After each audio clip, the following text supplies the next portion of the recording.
तो देखो अभी मैं इसका एकदम अच्छे से शॉर्ट में ही बताता हूँ कि भाई देखो हमेशा जो आपका अप्रोक्सीमेट वैल्यू होता है F A plus H dot F dash A, direct करने की कोशिश करो। अब देखो ये 3.978 और क्यूब और स्क्वायर रूट है।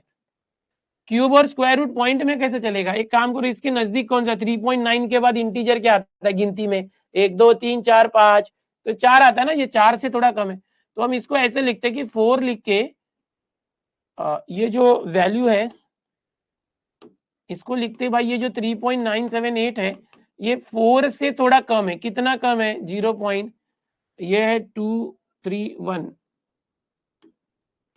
ये देखो 10 में से 2 गया, 8 9 में से देखो अगर नहीं समझ में आ रहा है तो इसको हम कर दें 4 में से कितना कम है?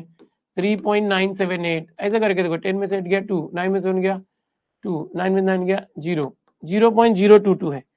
यहाँ पर हम क्या करते हैं, तो देखो ये 4 में से कितना कम है? तो माइनस 0.022 है। इस तरह से हम लोग करते हैं, ठीक है, कि भाई इसमें से इतना माइनस करेंगे तो ये आएगा। तो ये पता नहीं ना कैसे, तो इस 4 में से इसको माइनस करके दो। तो ये देखो ये x है, ये a है, ये h है, एकदम सिंपल। अब ये स्टैंडर्ड वैल्यू कैसे लिए आपको समझा होगा, क्योंकि स्क्वायर क्यूब रूट है तो इंटीजर लेना चाहिए, गिनती रहना चाहिए, पॉइंट में नहीं। अब देखो अभी आपको पता है मैंने बताया था एफ एक्स लेते हैं। एफ एक्स क्या है? देखो ये x है समझो, तो x का यहाँ पर पावर है 3/2। फिर इसका आप डेरिवेटिव करते हो, 3/2 आ गया x, 3/2 -1, 1.5 -1 हाफ। ओके ऐसे नहीं आता तो ये देखो 3/2 -1, 2 1 2, 3 माइनस, चैट बंद रखो सर, 1/2 ऐसे।